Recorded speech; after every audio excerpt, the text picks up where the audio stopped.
Hey guys, Dennis Ventura here, and today we're back with another session in regards to river cruising with our expert Barb Peet. Barb, how's it going today? It's going very well, Dennis. Awesome, awesome. And today, actually, we got some great feedback from our last episode where we kind of did some generic, kind of river cruising information. Today, we're going to be focusing on the Rhine River river cruising. Okay, And we're going to dive deep into some of the most asked questions regarding the Rhine River, and really trying to help people, kind of plan, see if the Rhine River is a good fit for them in terms of an excursion for them to go on. And we have some of the best questions right here. So great. wrap it. We're going to give you the answers you need. All righty, let's So go. let's get started. So number one, first of all, this is an interesting one because people want to know, where is the Rhine River located? Okay, well, the Rhine River is in Europe. The headwaters start in the Alps, and then the river flows through flows through Switzerland, Liechtenstein, Austria, Germany, France, and it ends just outside of Rotterdam, Netherlands. But the river cruise ships, they access the Rhine through the the Amsterdam Rhine River Canal in Amsterdam. So cruises will either begin in Amsterdam or end in Amsterdam. Okay, wow. So that's interesting. So like ending in Amsterdam, I mean, that's definitely a bucket list for some people, right? Huge. Huge. I mean, going to Yes. Amsterdam, it's an experience, a lot of things to do. I hear there's bicycles all over the place, right? All over. Yes. So yeah, so that sounds like a fantastic trip. It is. And And it's a a great city. great city, historic city, and the food I hear is amazing. It I is. wasn't Monet also in Amsterdam? Was it Monet? I think it was one of those famous Renaissance. The Impressionists were all over Europe, so it depends which one. But you've got some great museums there. You've got the canals, and of course, you've got the sad story of Anne Frank and her museum, which is honestly something that if you can do it, I say put that one on the list. It's Yeah. challenging to do if you have mobility problems, because the way the museum is set up, you still climb this rickety well, it's not rickety, but you climb this ladder up into the attic. Right. But Yeah. I think we all remember reading the diary, in diary, middle school, right? and going through that whole story, and yeah, Yep. it's a part of history. To kind of go there and see what happens. I think it's an experience for everybody. It should be Yeah. something And you then just outside of Amsterdam, there's a little community called Kinderdijk, and they have the old windmills that still they still work today. So you can go see these old windmills, and you can even go into one of them and see how the families lived. But it's a fascinating place to go and see how, many, many years ago, the Dutch were way ahead and trying to keep the seawater out of the land. And they were quite successful. Yeah, awesome. Dutch was definitely a huge empire. They came to New York and founded New York, and Yep. a lot of history there. And so again, to recap, it's Switzerland to Amsterdam, right? Switzerland to Amsterdam. Yes. Okay. Sounds like an Yes. awesome trip. Okay, awesome. Let's go to question number 2. How Okay. deep is the Rhine River? Well, it depends on the rains, but on average, it can be as shallow as 6.5 feet. And in the Rhine Narrows, it can be as deep as 66 feet. So if the rain or the snow has been heavy, then the Rhine will of course fill up some more. If it's in the summertime and there's no rain or no precipitation, then those water levels go down. And that's why it's very important that you're choosing the right cruise ship itself that's designed for low or high water river conditions. Yeah. So, yeah, up to 66 feet deep. So, I mean, it's a river, right? It's not an ocean. Nope. So, I think also the plus of that is that you're not going to have heavy swells, and you Right. know, I think you mentioned last time it's kind of like float, kind of going on glass sometimes. So, Yeah. yeah, I mean, I Yeah. think. No, you were going to say. Yeah, it's very smooth. You don't many times you don't know that that you're even moving. Yes, there's no swells. If there's traffic, if there's opposite traffic, the ships are pretty big, and generally you don't get a lot of rocking on that. Um, yeah, it's quite the experience. It's amazing at how stable these ships are, and that you just don't feel motion there. It's Right. very Oh, rare. yeah, great. All right, question number three. Hmm?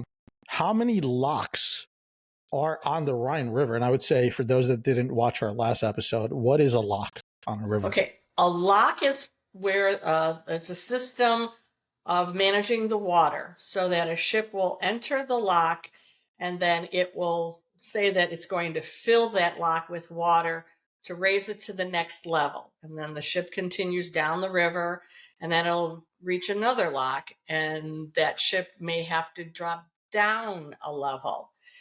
So it's a system, it's water management, and the ships just kind of, go through these locks. From Amsterdam to Basel, Switzerland, there are 14 locks that the river cruise ships go through. If you go from Amsterdam all the way down to Budapest, there's 68 locks, I believe, 68 locks all the way through.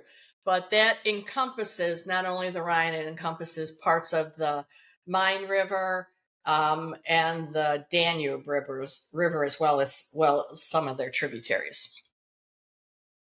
Okay, awesome. Yeah. And for me, the way I was able to understand this when you explained this to me, it's kind of like if anybody, kind of in school, you study like the Panama Canal, the Suez Canal, right? You have the tankers coming in, and then they got to either fill up or lower the water to Correct. empty into the next water. So that's what locks are. And then in terms of, how many locks are there on the Rhine River?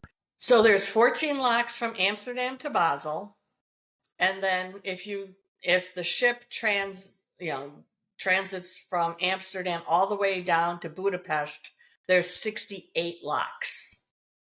Okay. Wow. 68 locks. And how does it feel when you're going through the locks? You might feel a bump if the bump now the ships all have bumpers. So if the ship comes in, and if it might bump the wall or something like that, it's just a little bump, kind of like if you hit that parking curb or something like that in your car. It's just that. um, and then it's the first few times it happens, it's quite the spectacle for the passengers who've never experienced it before. Everybody runs to the windows to watch the ship go up or down in the lock. And let's assume that it's going up, so it really happens in about a half hour, that the lock will fill, and then the ship will go on. But it's quite the experience. If you're in the ship and you're going down the lock, um, I mean, you're not supposed to, but you can reach out and you can touch that wall, and you're going to get wet, and it's going to be slimy and gross because it's a river and it's cement. So there's lots of things that grow on it. So it's not recommended that you touch the walls, but I know many people have. Yeah, yeah, trying to get a piece of that experience. Yeah, I Yeah. do it like here I've taken ferries. So when you're taking a ferry, kind of you feel it coming in. Yeah. Kind of some wood or something that they have at the pier kind of gives a little bit. So Yep. just really nothing to kind of be concerned about because they're slowing down to get there. So Right. Right. They just glide in. Those ships just glide in. yeah, Hmm. and because there's not a lot of wave activity, so it's pretty smooth, right? Right. Yes. Um, Yeah. awesome. So, question number four. Let's go ahead and see what they're asking. How many guests are on a Rhine River cruise? Okay. So it depends on the ship itself. On the Rhine, the average number of guests on ships, on some of them, well, on a Viking ship, the average number is about 180 to 190 guests on board their ships. They do like to sail full. And they're so popular that most of the time they are full. So everybody on that ship is full. Some of the other lines like Waterways, Avalon Waterways, Scenic Cruises, and and some of the other ones, they are smaller ships, and those number of guests averaged anywhere from 150 to 160 guests on board those ships. Okay, so the small part would be like somewhere around 150, 160. On the upper end, like 190, something Correct. like that.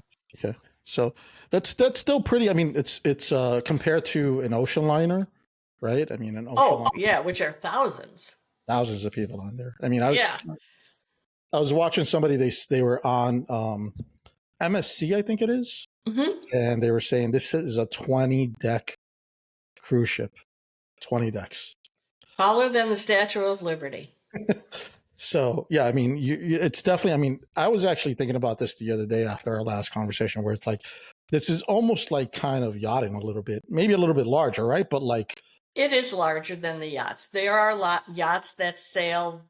They're more like barges than yachts. So the barges will sail the river, and those are really small. Those the barge trips, it could be one family, that's on that ship. And with those kind of trips, you can pilot that. If you are experienced, you can pilot that ship yourself, and then you just kind of think of it like your personal vehicle. But the larger cruise ships, they are maxed out lengthwise and widthwise depending on the lock. So the builders, when they build them, they are built to a specification so that all of these ships, fit into these lock systems. awesome, yeah, yeah. So I would say, yeah, it's definitely a much more more personal, more cozy experience, right? Very much so. Yeah. Yep. All right, let's move on to experiences. So people want to know, like, what are some of the experiences I can have on a Rhine River cruise? Ooh, so many different ones. So once you're outside of the main city areas, once you're outside of, for instance, Amsterdam or Cologne, Germany, those are big cities. So you're going to have more city-like experiences there. For me, the charm of the Rhine River are the small little villages and towns that you either A, will, float by, or B, you do stop and visit some of these little towns and villages.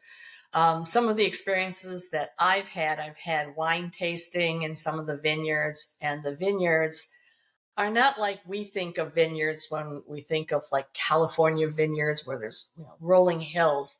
The Rhine River Valley is very narrow.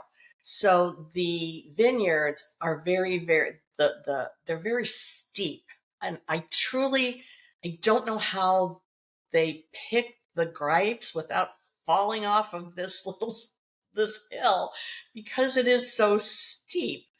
It's truly a feat, let me tell you. The other thing that a lot of our customers like to do is they like to participate in beer tasting.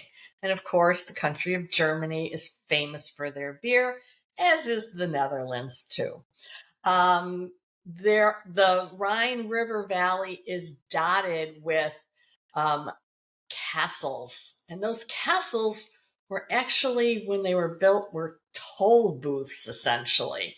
So any ship sailing down the river, if you didn't stop and pay the toll to the castle owner, you were attacked.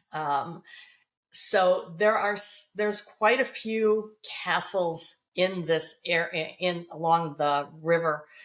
If you're doing the Amsterdam to Basel portion, there's many of them, and that whole day is just cruising by the castles. It's fascinating because some of them are, still in existence. Some of them have turned into hotels.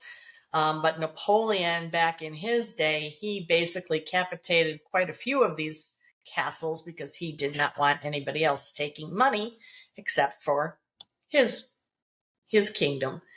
So there's quite a few ruins in there.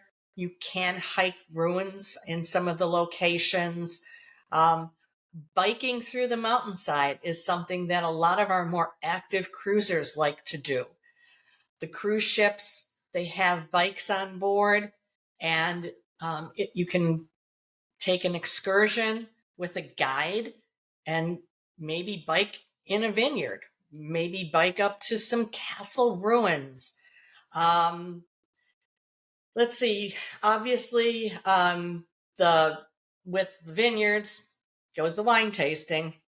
And then each one of these little villages, sometimes you'll find a really unique little museum. There's one along the route that I visited on my first river cruise, my first Rhine River cruise, and it's a musical emporium, and they have all of these different musical devices, mechanical. They're mechanical devices, and you go through, and the docent will tell you about each one and how they work and what they were used for. But it's fascinating to see back so early that, like, people were already thinking in terms of, automating the music. And it was also a form of entertainment. Wow. I mean, that just sounds like there's endless activities on there. And also, like, you didn't even mention the food. I think also the food would be one of the biggest things, right? The food. Of course. Go with I mean, just your pick between wine that's like so kind of in the region, Yep. And then you have the beer. I mean, the beer, some of the best lager, some of the best, kind of beer comes out of that region. There's So, one beer maker that they make a smoked beer. wow. And that's quite interesting. I'm not a big beer drinker, but I did taste some of it, and it was fascinating. As I was tasting it, I thought, this would be great in brats. Yeah, some good brats, some good kind of Bratwurst, yeah, exactly. party kind of brats or sausages or anything like that. I mean, just goes great with beer. And then you got the castles, you have hiking, biking, the tours. I mean, it just sounds like a wonderful time, really, Barb. It really is. It's truly a relaxing trip. A lot of people think, oh, well, like, we're visiting one or two different ports of call every day, or, and it's not like a river cruise. It's very, very relaxing. Gosh, some of the cruise lines even offer, like, excursions for late risers. So if you don't want to get up and, be out the door on an excursion at 9 o'clock, some of the lines will offer in certain destinations the option of, later excursions, 10:30, 11 o'clock in the morning, and you just go do the city tour or whatever. The bike tours and that sort of thing, those tend to go off early in the, like, they're out early. Yeah, I mean, that's great because you are on vacation at the end of the day, right? I mean, you're on vacation, you want to be like, having an alarm clock if you don't really have to, right? But if you're Right. if you're a early riser, everything works out. But some of us, we just like to get up, kind of with the flow, right? That's me too. I'm a night owl, so like for me, I get more energy towards the later of the day, and getting a little bit of late start. It's not wrong with that. When you're on Yeah. vacation, right? You're on vacation. You're on vacation. If I was having a great time in the lounge the night before, and boy, getting out at 9 o'clock, I'll take that late one if it's available. Yeah, that sounds like an awesome option. So, all right, great. We're going to go into some really good information next. Okay. And this is going to be kind of along, we're going to break this up into a couple of different kind of questions over here, but what are the best Rhine River cruises? So there's definitely a list that I know that you've put together from your experience and helping clients go through this. So why don't you give us a list of the top cruises? Okay, so currently there are about 10 river cruise lines that are sailing in the European rivers. Um, each cruise line, like people, they all have their own personality and they have their fans or audience. So I don't suggest one cruise line for everyone because everyone is different. Everyone is at a different life cycle stage. Um, the amount of entertainment, the activities on the excursions, all of that truly comes into play when we are consulting and advising our customers. We do an extensive background, interview, and I like to get to know them as best as I can before I make any recommendations. So let me just kind of take the top. I'm going to take some notes here. So the one that River Cruise Line that is probably most well known would be Viking River Cruises. They made a great investment when they decided to partner with Downton Abbey, and that little co-branding just really exploded. So that's when they really kind of came into their their popularity. The ships on the Viking ships are what they call long ships. So they are designed so that they fill the locks. All of the Viking ships are exactly the same on the Rhine. So it's the same um, floor plan. It is just the interior design that is the difference. And I can go from Viking ship to Viking ship to Viking ship, and it'll be exactly the same. The only way that I can tell is by the carpeting, because the carpeting is different. The interior design is different on each ship. Now, each ship is very light and bright. They are a Norwegian. The owner is from Norway, so it's very Scandinavian in design. They're very light. They're very bright. They have windows that are from floor to ceiling, so it really lets the light in. As far as the ship itself, they have a curated library on each ship so that the books in the library pertain to the area that you are going into. For instance, you probably would not find a book on the Mississippi River in a ship that's sailing on the Rhine. It's just something that they don't do unless a guest leaves a book. Viking, the guests enjoy they every day just before dinner. Everybody gathers in the lounge, and you will have what's called a port talk, and the cruise director will talk about things that are happening the next day.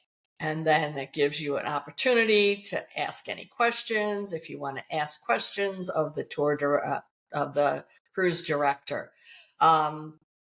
They also have guest lecturers periodically, and they also have there is maybe a resident historian that might hop on board the ship one or two nights. I was on one where there was a resident historian on World War II. And so he did a nice presentation. Cultural performances, they will bring on local cultural acts, and they will perform for the guests in the evening after dinner. And then, of course, as every ship has, there's a resident musician, which essentially in this case is they are keyboard, they're pianists. Um, On board the ship, Viking has bikes on board. However, they are not complimentary. You will pay to use the bike, even if you just want to take it out and just go around town or something like that without a guide. A lot of their guided bicycle tours are, well, actually, all of them are additional costs. Um, the Viking River guests, when you're on your walking tour, that's the complimentary included tour with a Viking ship is always going to be a walking tour of that city or town. But all of the guests get a portable listening device, and it comes on a little lanyard, and you get two, earbuds. They are wired. But those are so that when you are in your group touring the city, everyone can hear what the tour guide is saying, that they're not just, talking into the air and no one can hear them, especially if they're at the back. Excuse me. Viking they offer two dining experiences. One is the main dining room, and the main dining room, the menu does rotate. They have a few dishes, generally chicken, fish, and some red meat that is always available. But the menu will change throughout the cruise. The other restaurant is called the Aquavit Terrace, and that's upstairs. That is typically open for lunch. They don't usually open it for dinner unless that there's something special going on. The average customer of Viking, the average age is anywhere from 65 to 70 years old. They are interested in history, culture, music, and they have previously cruised on an ocean cruise line. I think that's a lot all. of good experienced cruisers on there and looking to do the river cruise. So that's exactly what you could expect from a Viking river cruise, right? Correct. Okay, great. So what I wanted to do, I know the listeners want to find out, like, what are your top 4 cruise lines? Okay, so Viking would be like number 1, right? Would Viking be number 1? Viking would be the most popular one. I don't know if I would say it's our number one, for reasons. Our general audience tends to skew a little bit younger than a Viking guest, but our top cruise lines that our company uses is Viking, Avalon Waterways, Waterways, and Scenic Luxury River Cruises. Those are the 4 that I'll kind of give a general, overall arching view on today. Okay, so those are like the 4 that you whenever somebody comes in and they're looking to book a cruise on the Rhine River, you go, okay, these are the 4 that we're going to look at. And then based on, I know you have an analysis and assessment that you give people. And then you figure out, okay, what's the best fit for them, right? Correct. Right. And then if somebody's interested that's watching this, if they're interested in kind of, working with you, maybe getting that, I think it's how many questions do you have on that assessment? Oh, on our get to know you question, it's over. Yes. The questionnaire is over 30 questions Over on 30 that. questions. And this has taken you the lifetime of you doing this to really kind of get these questions down. 30 years, one question for every year. One question for every year. So you really get to know exactly what they need. And like I said before, you find the right fit for them, right? Correct. So if somebody's looking to get that done, how can they reach out to you? So the best way to do that is head over to our website. The website address is www.just-vacations.com. And that dash is like the little hyphen or minus sign, not the underscore, the one in the middle. The one in the middle. And then just go there and then they'll be able to go there and then you can click on schedule a chat, or there's numerous places on the website where you can get in touch with us and you can schedule a 15-minute complimentary chat with us and be happy to listen to what you're thinking, and and we can go from there and see if you want to work with us. Awesome, awesome. So definitely take up Barbara on that because she is the expert of this at this. So let's move on then. So we covered kind of what's included in Viking. Why don't we move on to Avalon Waterways? What's included in an Avalon waterway Rhine River cruise? What would be included in that? Okay, so Avalon is known in the industry for having panoramic suites. So when you walk into your suite, it is wall to wall windows, and then those windows will open up into a French balcony, which is the door slides open. There's a railing at at waist level and maybe even chest level, and then but it lets fresh air into the rooms. The suites are larger on an Avalon ship, as they are on every ship on the Rhine rivers. They also have fixed window staterooms. Those are on technically the first level, and those are slightly below water level. And if I get up on the bed and jump up and down, I can look out to see if it's raining. I've been in those cabins before, hence my jumping up and down. And I I don't like them because I'm a light sleeper, and they can be pretty noisy, especially if you're going through some of those 14 locks at night, because you do hear the ship coming into the lock and then you hear the lock doors closing and things like that. So if you're a light sleeper, I'm going to really recommend that you upgrade yourself into one of the French balconies, because it's going to be a nicer experience for you and it's not going to be as noisy. Now, Avalon not only has the wall-to-wall windows, but they do something very different, something that other cruise lines have not really captured on.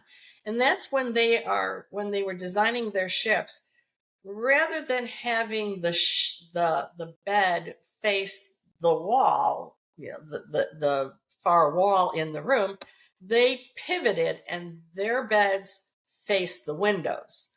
So you can lay in bed, open up your drapes, and you can literally watch the world go by. So that's something that's unique.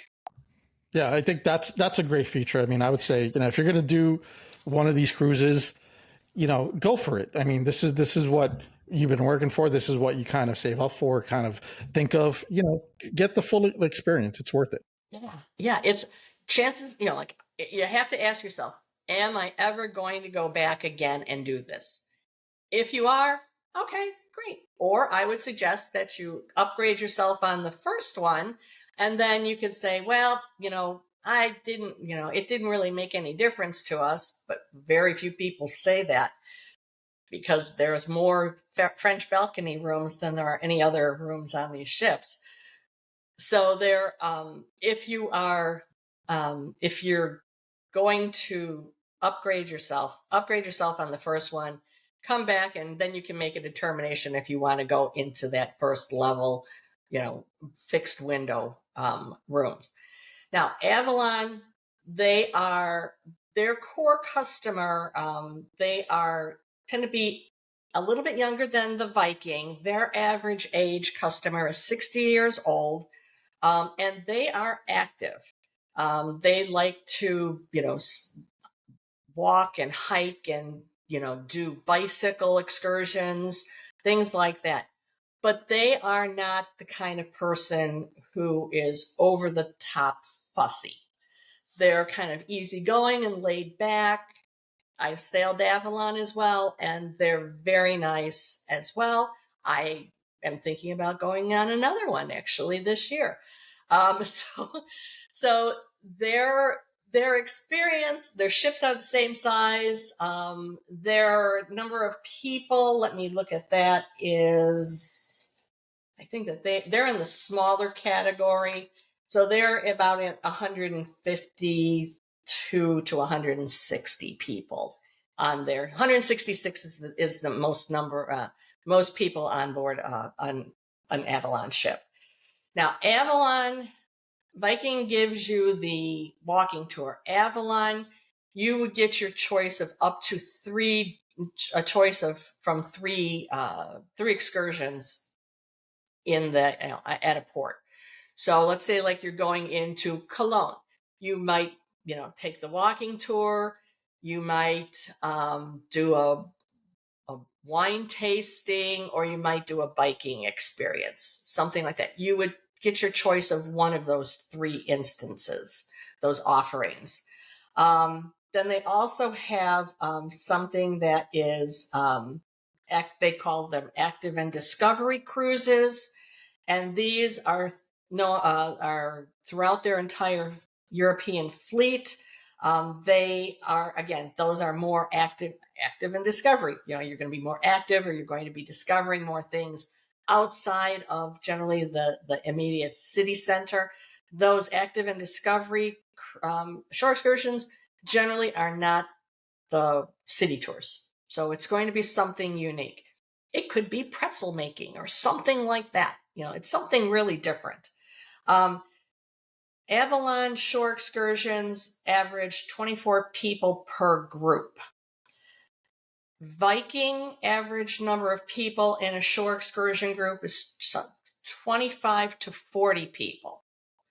Avalon also provides personal headsets and stuff like that so that you can still hear the guide. And even if you're the caboose in the group, you can still hear your guide as long as you're a certain radius away. With Avalon, some bike shore excursions may have a small price associated with it. I know on one, my husband's a biker, and on one of their shore excursions, I believe that the shore excursion price was $60 to do the biking tour, which honestly, for anybody who's done ocean cruising, that's really cheap. So Yeah, that's some of pretty those, affordable. Yeah. So a lot of stuff just starts at 100 and goes up, right? right? Yeah, some of them are 150 now and up.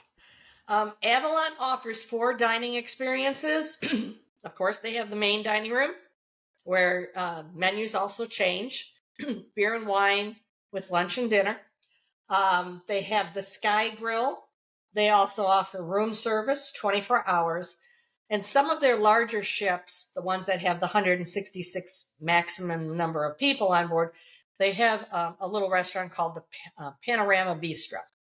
And it's just a little bistro. Limited menu, but it's a pleasant experience. Okay. So I have a question while you were saying that. So since Viking, I mean, do you think calling them the ones that have the most marketing out there is a fair way to kind of position them? Oh yeah, without a doubt. Viking, I think once you hit 50, you are inundated with Viking catalogs every week, sometimes every Okay. day. You might even be on their email list, and you're like, how did I get on this? I've never taken one. I've never expressed interest. Viking spent $100 million on advertising in 2024. They're let me see if I have the stat. And I guess the reason why I asked that question is because whoever is considering maybe Avalon, they're also considering probably Viking, right? So Exactly. It depends on, again, like your life cycle, what you like to see, what you like to do. I mean, it's every river cruise line will give like you're buying a stateroom. So every cruise line, you're going to get a stateroom. You're going to get fed. You're going to get fed well on these ships. Every river cruise at least includes beer and wine with lunch and dinner, and Viking does that also. But every ship and every cruise line is different. That's where I say, well, they kind of all have their own personality. And then my job as an advisor is to match my customer with their personality to the right cruise line. yeah, so to me, when you were explaining everything, I mean, and you let me know if there's anything else, but I kind of felt like with Avalon, you had the difference with the headphones where you get that. I don't think Viking doesn't give you that, right? No, Viking does give you that. So Yes. I'm trying to figure out, is there any way that we could help somebody to know, okay, you're going to be better with Viking, or you're going to be better with Avalon, or is maybe that's something that somebody needs to take the 30 question assessment? That's honestly, that's a 30 question call, well, not a call, but yeah, that's a call the travel advisor, To find out. because we know the differences between these cruises, these cruise lines, and my job and our job is to match the right person with the right line. Okay. Right. All right. So awesome. So let's move on to the next one. So hopefully we gave somebody, an ability again, just hyphen or dash vacations.com. You want to go there and schedule a time with Barb to have her help you make that decision if you're deciding between Avalon or Viking.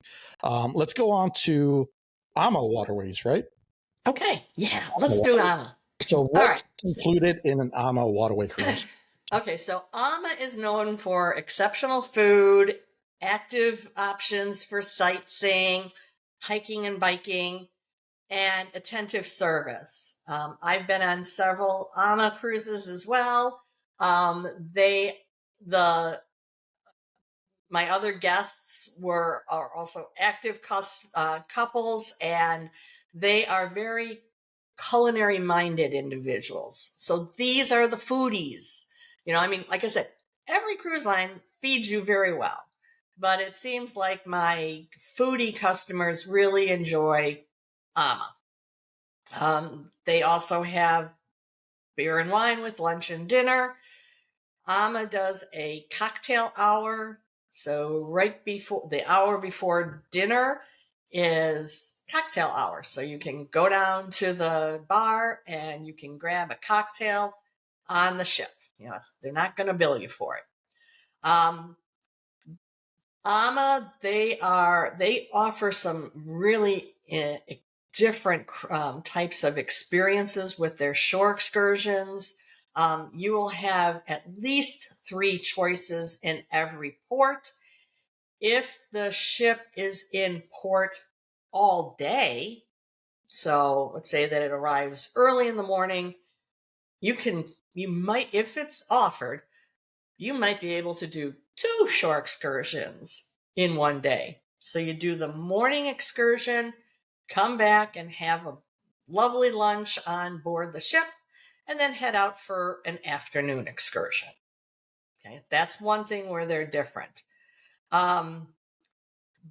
Guests, of course, you'll have your choice of the city tours, hiking and biking, free.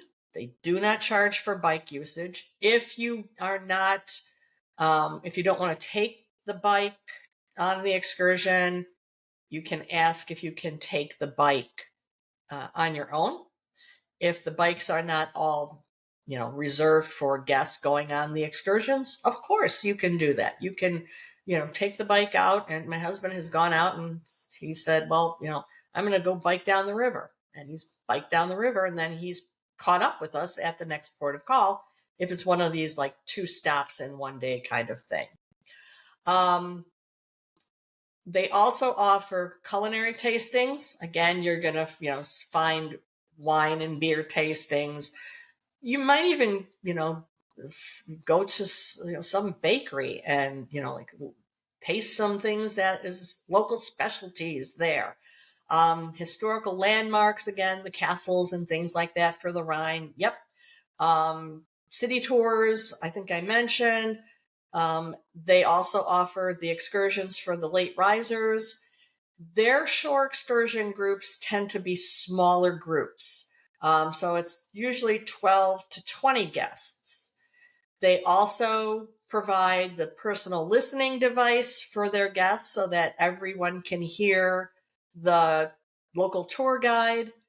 The bikes, when you're on a bicycling excursion, the personal listening devices generally are not allowed because they want you to be able to hear traffic. Yeah, you're biking. You want to hear traffic. You don't want to get in trouble. Yeah. AMA offers some special interest cruises as well. Some of the more popular ones are a wine themed cruise. So if you are a wine aficionado, it's definitely something that we can help you with.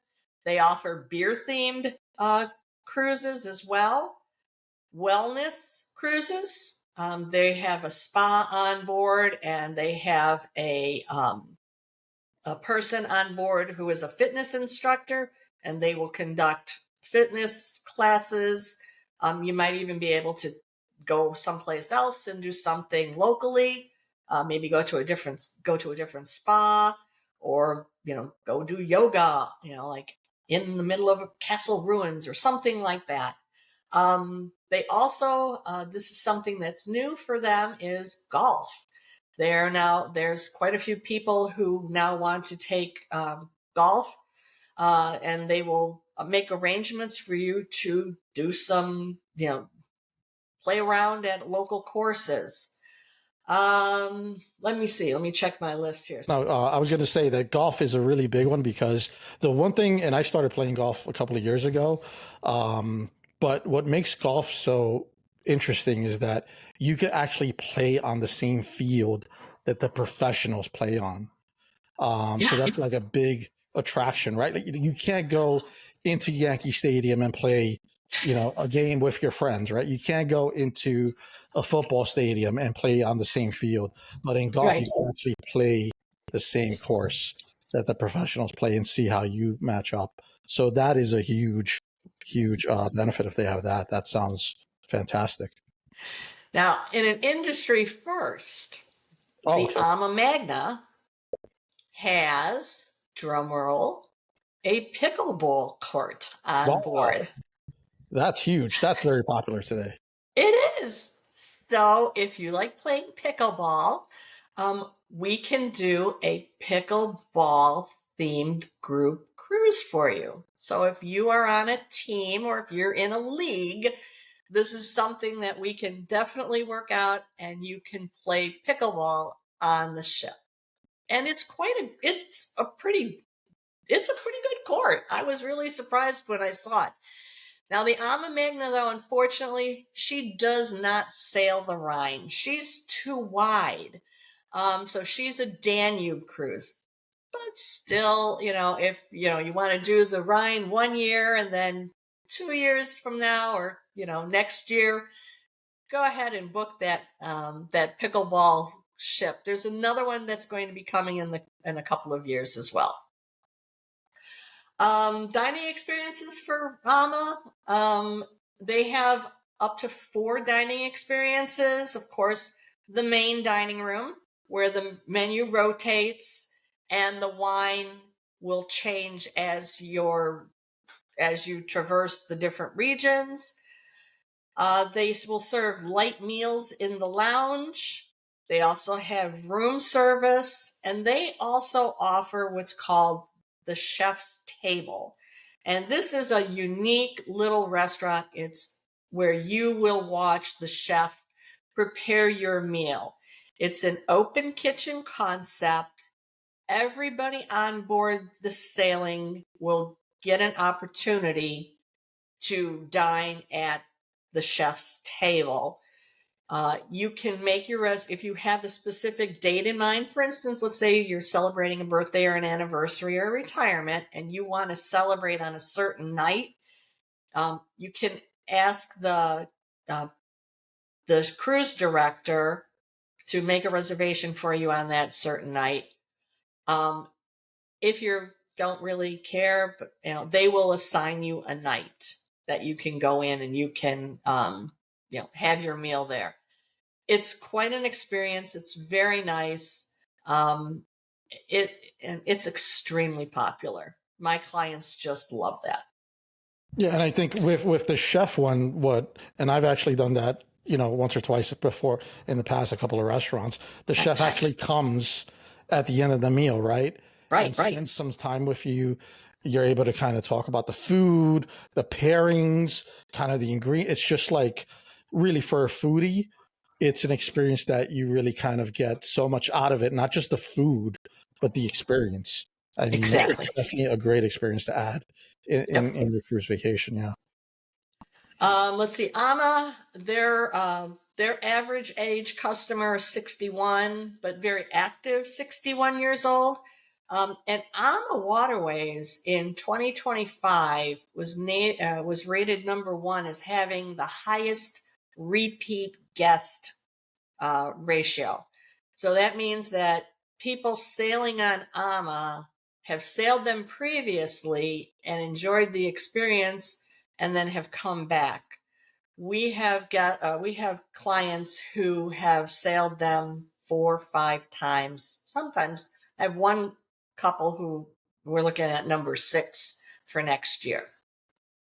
Yeah, actually, it's not hard to think about why that is, because it seems like you have like Viking and Avalon. They kind of are like your your mainstays. Okay, you want to go on a cruise, river cruise, you kind of go there, get the full experience. These seem much more like custom tailored. You know, whether there be like wine themed, the golf theme, the pickleball theme, chef's tail. Like it seems like these are very, very like concierge based almost, where like you're getting like very specific things and an experience that is unique. Yes, very much so. They like I said, they're number one for guest repeat satisfaction. So they're doing something right.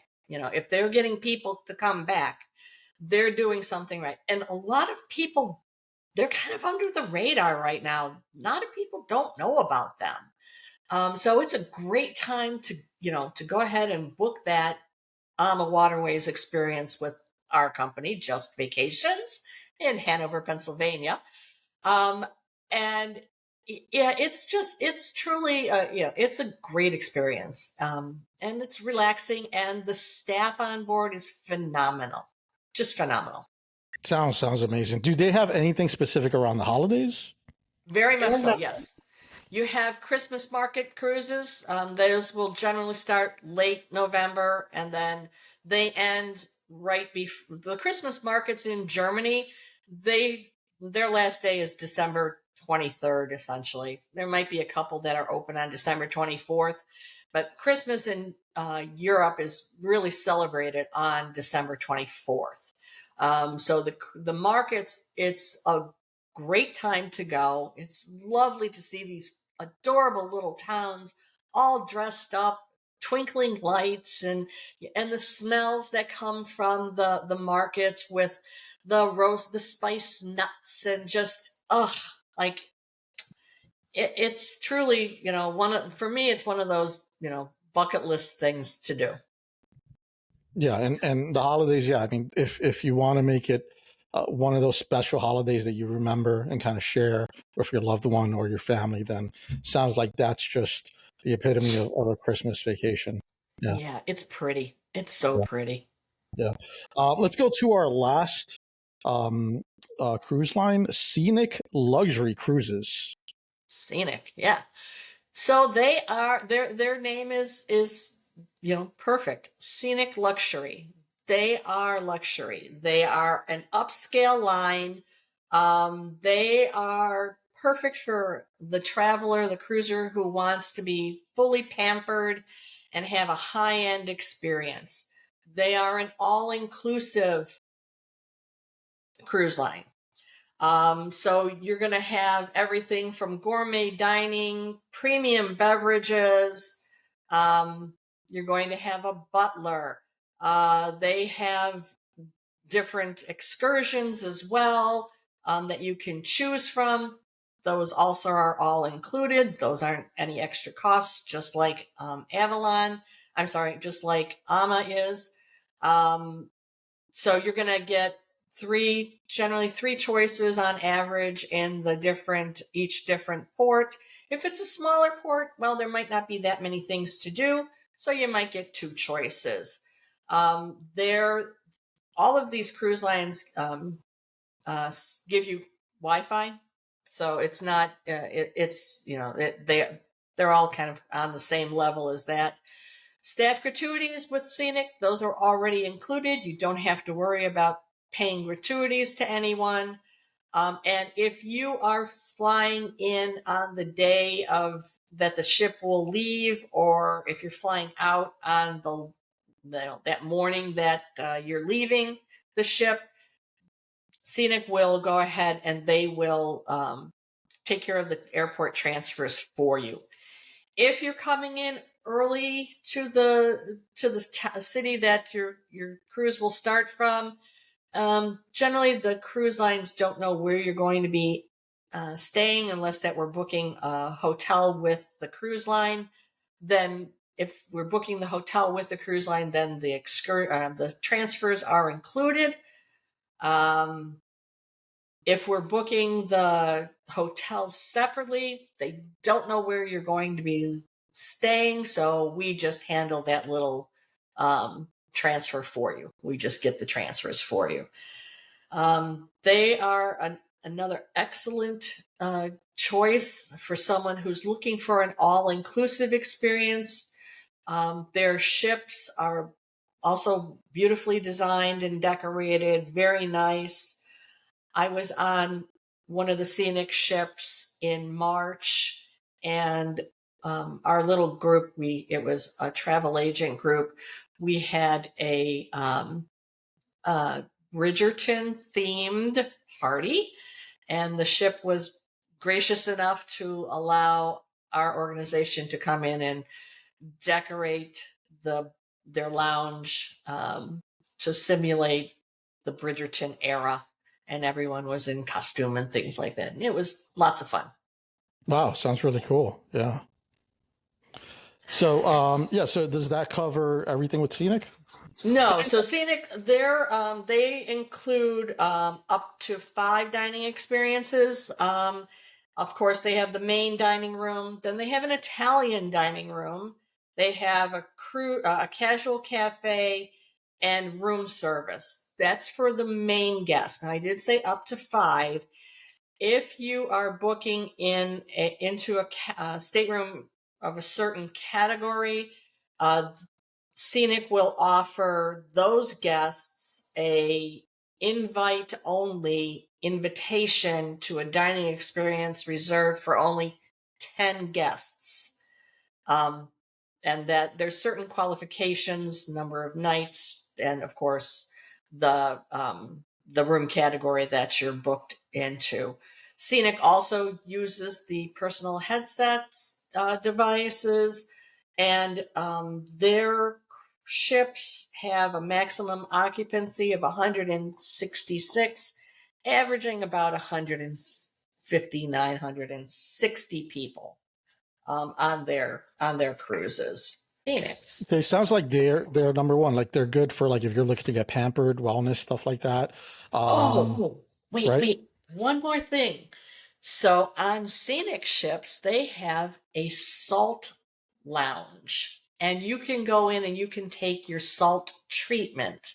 You just have to go down to the cruise director or the purser, and they will handle, making the reservation for you. But anyone who wants that kind of a wellness experience, that's something that's very unique to Scenic and their sister ships, Emerald Cruise Line, that they have this salt room, and you can go in and you can take your treatment in there. Oh, that sounds awesome. Yeah, that's unique to them. So yeah, like pampering sounds like also with the whole logistics of getting you if you get there early or whatever you get there, they're going to help you kind of get Yeah, to the and all we'll that. help you. So that's a great kind of bonus. And yeah, I think that kind of does it. So a lot of stuff there, Barbara. I mean, I could see why you really need to take some time and figure out what's going to be the best fit for somebody, right? Yes. And if somebody's interested in kind of these are just 4 out of like how many other there's like how many others 10. There's at least 10 that sell to the U.S. market. Okay, so these are just like the 4 that are kind of generally a good fit, but then you need to find out specifics like, like if you want the salt, if you want the wine, golf based, if you're looking to kind of just get started. So either way, I mean, your best bet at this point is contact Barbara and you tell them how they can contact you. So head on over to our website, www.just-vacations.com, and click on the, chat with us, read through the web page, and there's numerous places there that you can contact us and schedule a quick free 15-minute chat. Love to hear what everybody is thinking and see if we can help you out, point you in the right direction. Yeah, get you on that bucket list cruise that you've been wanting to get on. Barbara would definitely help you with that. So let's see. Next question. And this one, we kind of covered this one throughout the whole episode, but, which cruise line is the best one for you? I think we kind of covered that, right? Like, I mean, yeah, it's individual. We have to, we are advisors, so we will interview, new customers, existing customers. We already know them, and we just have a couple of basic questions to ask them. But new customers, yeah, we need to get to know them, and before we can make a recommendation. As you can see, there is not one river cruise line for everyone. So we have to do the analysis and make the recommendations. yeah. And you want to do that because at the end of the day, you're spending, a good amount of money on this. Not only that, but also your time, travel. You really want to get with somebody that's going to help you make the right decision to kind of go over there. So let's go ahead and check out the next question. So it is the Battle of the Rivers. Let's see which river wins. Which river is better, the Rhine River or the Danube River? So both are very popular, especially for first-time cruisers. The Rhine River, the topography and the scenery, it's the stretches, as I had said previously, that the walls of the gorges are pretty, like they're right there, like you can't touch them, but they're very close. The Rhine, you'll also do the, cruise past the castles and hear the stories of their former owners. You'll have the vineyard towns and the beer towns. The Rhine River, of course, has very strong ties to the Netherlands, to Germany, and to France, the Alsace region especially. The Danube, the topography is different. You get wider valleys, long views. It's sort of like, do you like this side of the Rocky Mountains or that side of the Rocky Mountains? But you're going to cross, the Danube runs through Austria. You're going to, so it's the imperial cities. So Vienna, Austria, Budapest, Hungary, and Bratislava are the three imperial cities. So if you want to go and see the big castles that are still in existence, this is maybe a Rhine River might be better for you. But they're both great options. And honestly, I've done them both a couple of different times, and each time I do them, I learn something new or see something new or have a different experience. So I really can't say which one is better. I like them both. Yeah, it sounds like they're like more like sister or brother kind of cruises, right? Like I think going through, like you mentioned, the capital cities, right? I think that's if you really kind of want to stop off there, that might be kind of what leads you to the other one, which is the Danube, right? The Danube Yep. would be going down through there, and then more like on the Rhine, ending up at Amsterdam, and then kind of taking In that Basel. in Basel, right? So really, I mean, again, just goes back to really just getting in contact with Barb and having her figure out which one would be best for you. So let's take a look at our next question, second to last question, in terms of dress code. Okay, what is the dress code on a river ship? Okay, so it doesn't really matter which line, they all have kind of the same dress code. Daytime attire is casual, and you should dress according to the excursion that you are going to be taking. So if you are taking a biking excursion, bring your padded biking shorts. If you are just doing the city tour, dress according to the weather. Is it warm? Wear shorts. Is it cool? Then wear a pair of slacks. make sure that it's something that's very comfortable for you. Also, make sure that your shoes are appropriate as well. So if you're hiking, make sure that you have your hiking boots with you. Make sure that if you're biking. My husband he likes his own biking shoes, so he brings his bike shoes. It depends on the individual and how much they want to, get into their sport, as it were. But for the casual vacationer, just something casual. You don't need to dress up in the daytime. Okay, so in the evening, generally it's what we would call country club casual. So pair of slacks, collared shirt for guys, women, again, pair of slacks, skirts, nice top. Jeans, not really. You don't see a lot of blue jeans in restaurants in the evening hours in Europe at all. Um, they tend to, wear black pants, brown pants, whatever, skirts for women. So you're going to make sure that you're dressing appropriately. You do not need to have a tuxedo or a gown. That's something that is just not done on the river ships. They're not going to ask you to dress formally. The closest thing that's going to be formal is going to be a nice pair of slacks. For guys, maybe like a sweater, something like that for captain's night. Women are easy. We can get away with a lot. A nice dress is fine. I have one dress that I can roll up about this big, and it comes out, and I just hang it out for a day or so, and all the wrinkles come out. Great fabrics that are out there now.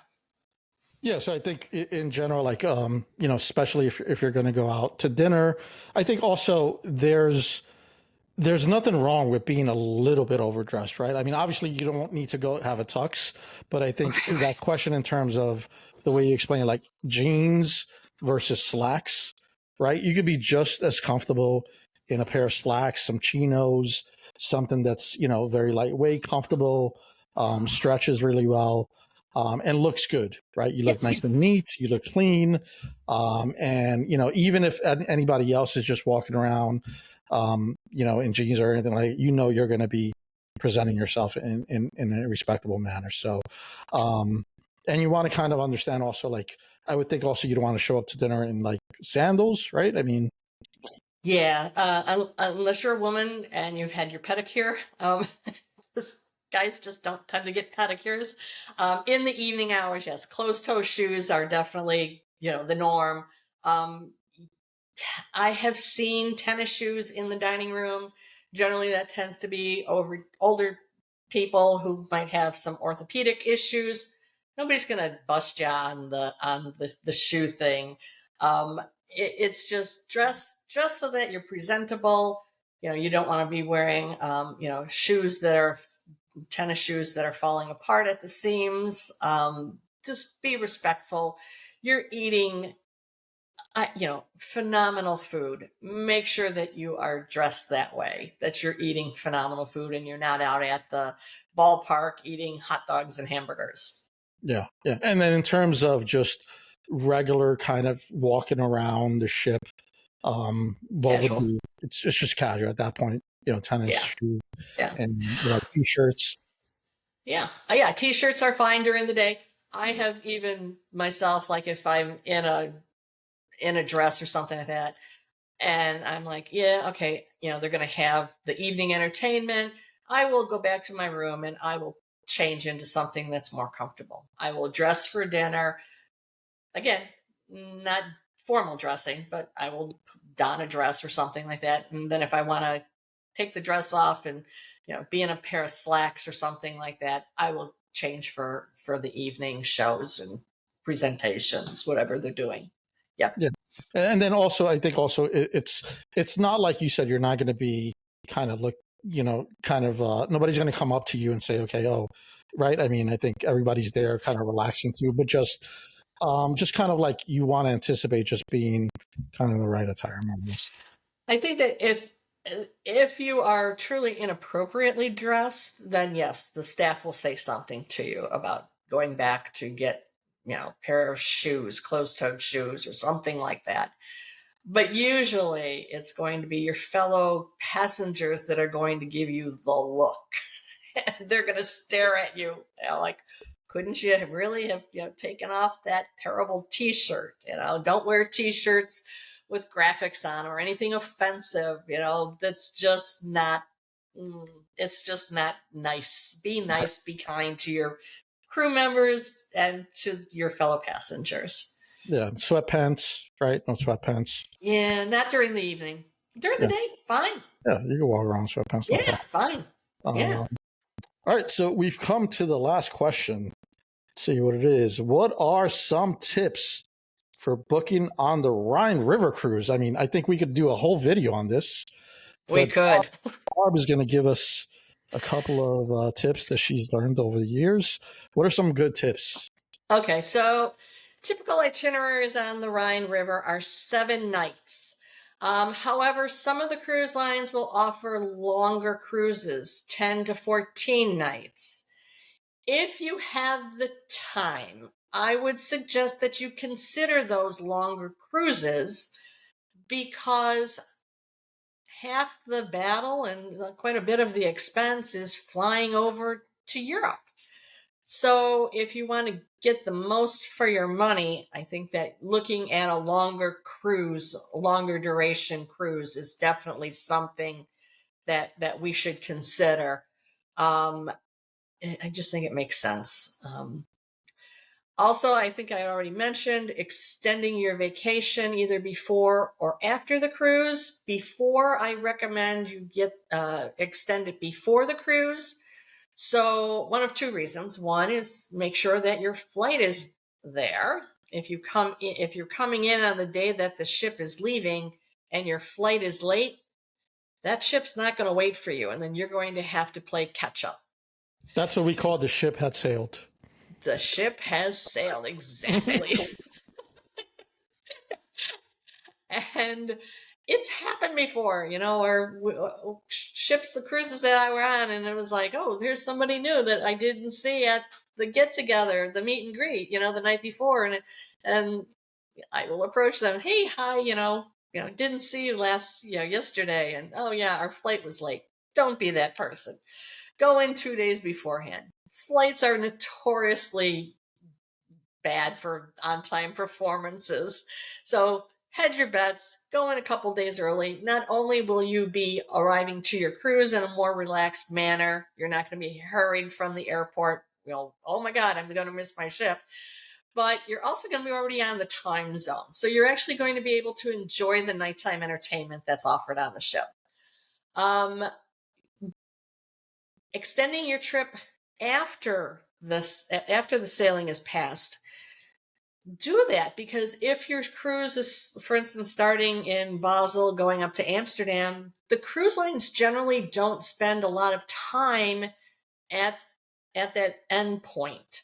So you may be getting off the ship in Amsterdam and you have never visited it because the ship sailed overnight into the city. So I would definitely suggest, if it's Amsterdam, schedule yourself for 3 days there at least. More if you want to, visit some of the surrounding cities and area. But give yourself the time. You're going all the way over there. Make the most of it. Don't shortchange yourself if you can. Let's see. Best time to vacation depends. So I suggest, if you have a flexible schedule and you're not a teacher, try to really look at sailings in the spring or in the fall. Those are great times to go over there. The school rush has not started, so you're not going to have a lot of the people, the families vacationing and things like that in May, or in September or October, even November. Take advantage of those off seasons. The prices can be better as well. Let's see. Check your excursion. Check what's included on your on your cruise. So we know Scenic is an all-inclusive brand. So there's not really much to include there except for, getting your flights and getting pre or post hotel stays before or after the cruise. Um, the other lines, though, we definitely should have a chat when we're talking about it. And you're going to have to tell me what is important to you. Like, what is, like, would you not want to do, the would you prefer a line that, has more options of pay for experiences than just like the walking tours, something like that. They can be very value conscious cruises. Um, let's see. Oh, if privacy and quiet is important, then maybe we should look at a smaller cruise ship or a boutique line just because there's less people. In general, though, it's not generally a lot of party going. And even if there is, we just need to make sure that we're positioning your cabin kind of away from the main areas of the ship, so that you're going to have a nice experience. The other thing that you could consider doing is booking a suite. You're going to have a bigger room. You're going to have more exclusive access to the crew. Some of the cruise lines even include, like the butler experience, like Scenic. Um, so like, let's think about that. The suites can be well positioned in the ship so that they're going to give a great experience. And my mantra: book early.